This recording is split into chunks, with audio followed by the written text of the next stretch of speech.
Gilas Pilipinas, sikat na naman sa buong mundo. Grabe ang inangat sa world rankings. At Jordan Clarkson may malaking tsansa na muling makalaro sa Gilas dahil sa hindi birong injury ni Bo Wright. Yan ang ating mga pag-uusapan para sa video natin na ito.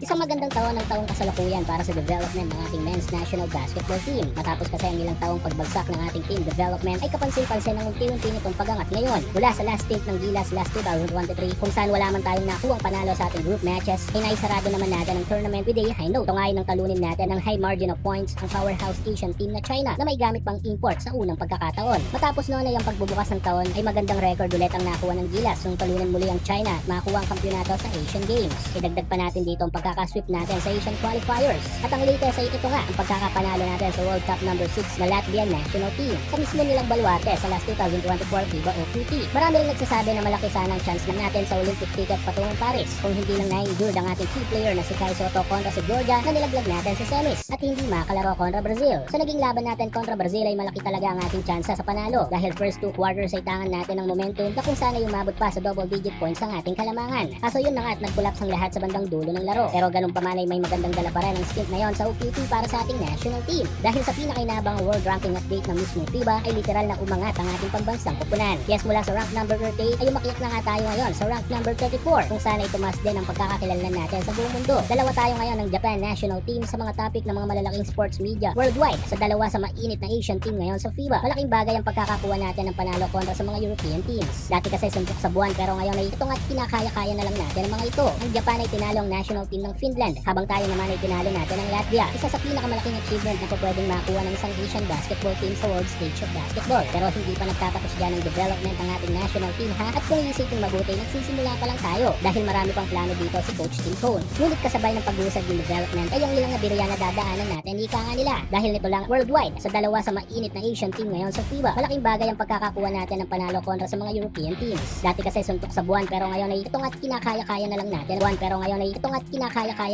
Ang mga ito. Ang Japan ay tinalo ang national team ng Finland habang tayo naman ay tinalo natin ang Latvia. Isa sa pinakamalaking achievement na pwedeng makuha ng isang Asian basketball team sa world stage of basketball. Pero hindi pa nagtatapos dyan ang development ng ating national team ha. At kung iisipin mabuti, nagsisimula pa lang tayo dahil marami pang plano dito si Coach Tim Cone. Ngunit kasabay ng pag-usad ng development ay ang ilang nabirya na dadaanan natin ika nga nila. Dahil nito lang ay may naging problema at posibleng maging problema ang Gilas sa pagkaka-injury ng ating naturalized player in the making na si Benny Bo Wright. Ayon sa isang legit local sports website natin ay Spin That Page, isasailalim nga si Benny sa isang surgery dahil sa Achilles injury. Hindi biro ang injury na ito na pwedeng tumagal ang gamutan o di naman kayo magpabalik-balik. At ayon din sa article ng Spin ay walang nakakalam kung dati pa ang injury ito ni Bo Wright. Isasailalim nga si Benny sa isang surgery dahil sa Achilles injury. Hindi biro ang injury na ito na pwedeng tumagal ang gamutan o di naman kayo magpabalik-balik. At ayon din sa article ng Spin ay walang nakakalam kung dati pa ang injury ito ni Bo Wright o kung saan nanggaling. Dahil kung iisipin mabuti ay bakante ngayon ang 6'10" PBA champ forward. Dahil dito ay pwedeng maging threat ito sa development ng ating national team sa hinaharap. Mahusay itong sa mahusay sa Bo Wright. At tangan nito ang naturalized player na kailangan ng ating national team sa hinaharap. Kaso maliban dyan ay kailangan din natin ng isang healthy na import para sa mahabang programa na ito patungong World Cup at Olympics. Though nandyan na si Brownlee kaso ay malaking katanungan nga lang dito ang kanyang edad. Kaya dahil dito ay malaki ang posibilidad na muli nating makapitan ang ating NBA kababayan na si Jordan Clarkson na pinakamalapit na available na naturalized player natin kung hindi gagalaw ang SBP upang muling magpasok ng candidate para sa naturalized player ng Gilas. Well, abangan natin ang update na yan sa mga susunod na araw.